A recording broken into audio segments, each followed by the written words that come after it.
আসসালামু আলাইকুম। আমি ডাক্তার তাইব ইবনে জাহাঙ্গীর।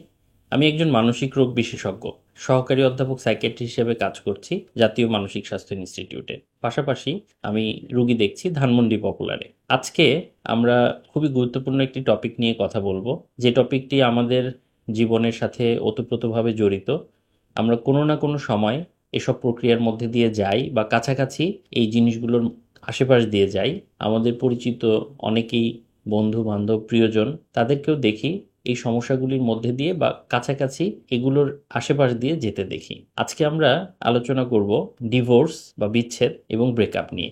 দেখুন, বিচ্ছেদ এবং ব্রেকআপ দুটি শব্দ যা সম্পর্কের সমাপ্তি বোঝাতে ব্যবহৃত হয়। যদিও দুটি শব্দ প্রায়ই একই অর্থে ব্যবহার করা হয়, তবে এদের মধ্যে কিছু সূক্ষ্ম পার্থক্য আছে। সাধারণত বিচ্ছেদ বিবাহিত দম্পতিদের আলাদা হয়ে যাওয়াকে বোঝায়, যা আইনি প্রক্রিয়ার মাধ্যমে হয়ে থাকে। অন্যদিকে ব্রেকআপ সাধারণত অবিবাহিত রোমান্টিক সম্পর্কের সমাপ্তিকে বোঝাতে সাহায্য করে। তবে আপনি যাই বলুন না কেন, দুটি শব্দই যে কোনো ধরনের সম্পর্কের ইতি টানাকে আসলে বোঝায়। অর্থাৎ বিয়ের বিষয়টা বিচ্ছেদ বা ডিভোর্স, আর প্রেমের বিষয়টা ব্রেকআপ বা ছাড়াছাড়ি। এখন চলুন আমরা একটু এর কারণ বিশ্লেষণ করি, কেন এরকম হয় বা কেন এরকম হতে পারে। সম্পর্কের বিচ্ছেদ বা ব্রেকআপের পিছনে বিভিন্ন কারণ থাকে। কিছু সাধারণ কারণ আছে, আবার কিছু আছে ডিফারেন্ট কিছু কারণ আছে। আমরা প্রধান কারণ হিসেবে যে জিনিসগুলিকে খুঁজে পেয়েছি, এর মধ্যে প্রথমেই আসতে পারে কমিউনিকেশন গ্যাপ, যোগাযোগের অভাব।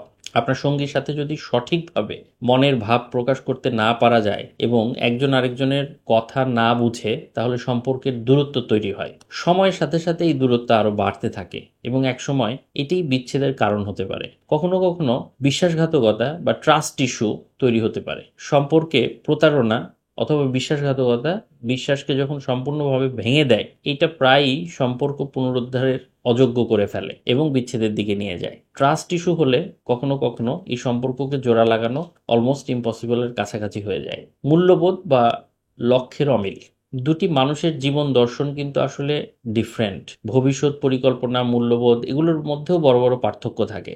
যদি পার্থক্যটা অনেক বেশি হয়, তখন একসাথে পথ চলাটা কঠিন হয়ে যায়। সময়ের সাথে সাথে এই অমিলগুলো আরও স্পষ্ট হয় এবং আরও বড় হয়, তখন সম্পর্কের অবনতি হয়ে যায়।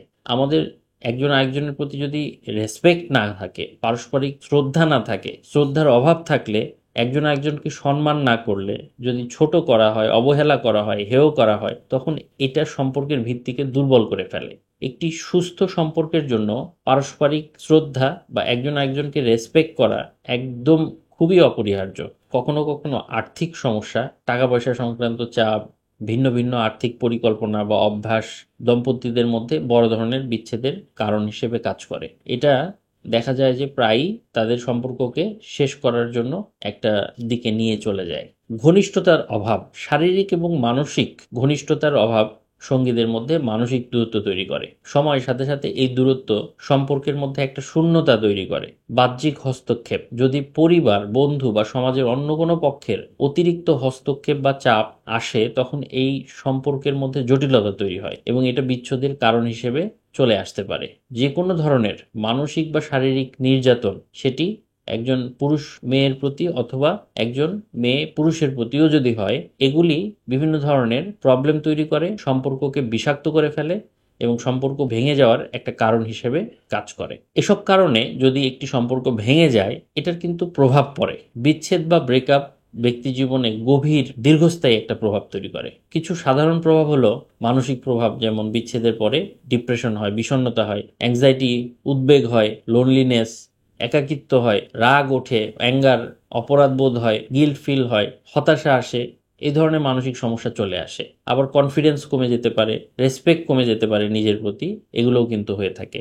শারীরিক কিছু প্রভাব পড়ে মানসিক চাপের কারণে, যেমন ঘুমের সমস্যা, খাদ্যাভ্যাসের পরিবর্তন, মাথা ব্যথা, অন্যান্য শারীরিক অসুস্থতা দেখা দিতে পারে। সামাজিক প্রভাব, বিচ্ছেদের পর সামাজিক জীবনে পরিবর্তন আসে। পুরনো বন্ধুদের সাথে যোগাযোগ কমে যায়, যে আমাকে প্রশ্ন জিজ্ঞাসা করবে, কি বলবো বা কিভাবে আমি মুখ দেখাবো, এই চিন্তাগুলি চলে আসে। নতুন করে সামাজিক মেলামেশা শুরু করা লাগতে পারে। অনেক সময় এইসব কারণে একাকিত্ব আপনাকে গ্রাস করে ফেলতে পারে। আর্থিক প্রভাব পড়তে পারে, বিশেষ করে বিবাহ বিচ্ছেদের ক্ষেত্রে আর্থিক জীবনে বড় ধরনের পরিবর্তন আসে। সম্পত্তি ভাগাভাগি, আইনগত বিষয়, সেখানে খরচ, এককভাবে জীবনযাপনের ব্যয় আর্থিক চাপের সম্মুখীন করে তুলতে পারে। আমরা কি করব? কি করণীয় আছে? এখান থেকে উত্তরণের উপায় কি আছে? বিচ্ছেদের কষ্ট কাটিয়ে স্বাভাবিক জীবনে ফিরে আসা একটি সময় সাপেক্ষ এবং কঠিন প্রক্রিয়া। এই সময়ে কিছু পদক্ষেপ আপনাকে হেল্প করতে পারে। প্রথমে আপনি নিজের অনুভূতিকে সময় দিন। আপনার যে কষ্ট, রাগ বা দুঃখের মতো অনুভূতি, এগুলো চেপে না রেখে সেগুলোকে প্রকাশ করুন, প্রকাশিত হতে সুযোগ দিন। কান্না যদি পায় তাহলে কাঁদেন। নিজের অনুভূতিকে স্বীকার করে নেওয়ার মানসিকতা থাকা জরুরি। এটা মানসিক সুস্থতার জন্য জরুরি। আপনি নিজেকে সময় দিন, নিজের যত্ন নিন, ভালো খাবার খান, পর্যাপ্ত ঘুমান, নিয়মিত ব্যায়াম করুন, চেষ্টা করুন, এগুলো করতে চেষ্টা করুন যেন আস্তে আস্তে আস্তে আস্তে এগুলো করতে পারেন। শারীরিক সুস্থতা আপনার মানসিক শক্তি যোগাতে সাহায্য করবে। আপনি নতুন কোনো কিছুতে মনোযোগ দিতে পারেন। নতুন কোনো শখ বা পুরনো শখ যেটা আপনাকে ভালো লাগা দিত, সেগুলি করতে পারেন। মনোযোগ দিলে তা মনকে আপনার ব্যস্ত রাখতে সাহায্য করবে, কষ্ট ভুলে যেতে সাহায্য করবে। আপনি সামাজিক যোগাযোগ রাখুন। পরিবার, বিশ্বস্ত বন্ধুদের সাথে আপনি সামাজিক যোগাযোগ বজায় রাখুন। তাদের সাথে নিজের অনুভূতি শেয়ার করুন। আপনার মানসিক কষ্ট অনেকটাই কমে যাবে। এবং যদি একেবারেই আপনার সমস্যা বেশি হয়, সেক্ষেত্রে আপনি একজন প্রফেশনালের হেল্প নিন। মানসিক কষ্ট খুব বেশি যদি হয়, যদি খুব ডিপ্রেশন হয় এবং নিজের পক্ষে আপনার সামলানো কঠিন হয়ে পড়ে, তবে একজন সাইকিয়াট্রিস্টের সাথে আপনি পরামর্শ করুন। আপনি ভবিষ্যতের দিকে তাকান। অতীত থেকে লাভ নাই। আপনি বর্তমানে বসবাস করে ভবিষ্যতের পরিকল্পনা করুন। নিজের জন্য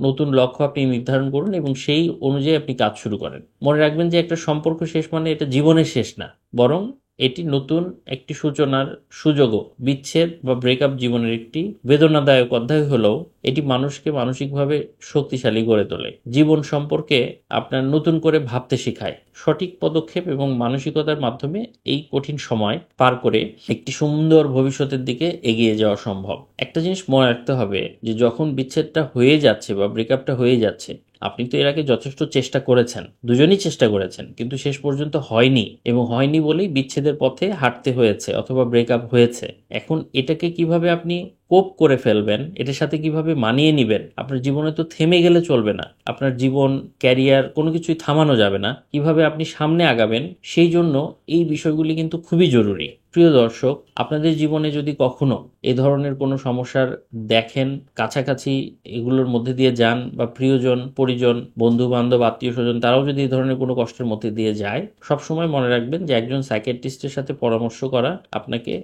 সবভাবে হেল্প করবে, সর্বোচ্চ হেল্প করবে। ধৈর্য ধরে আমার কথা শোনার জন্য আপনাদেরকে অনেক ধন্যবাদ, এবং আগামীতেও আমরা এর চেয়েও গুরুত্বপূর্ণ টপিক নিয়ে আপনাদের সামনে চলে আসব।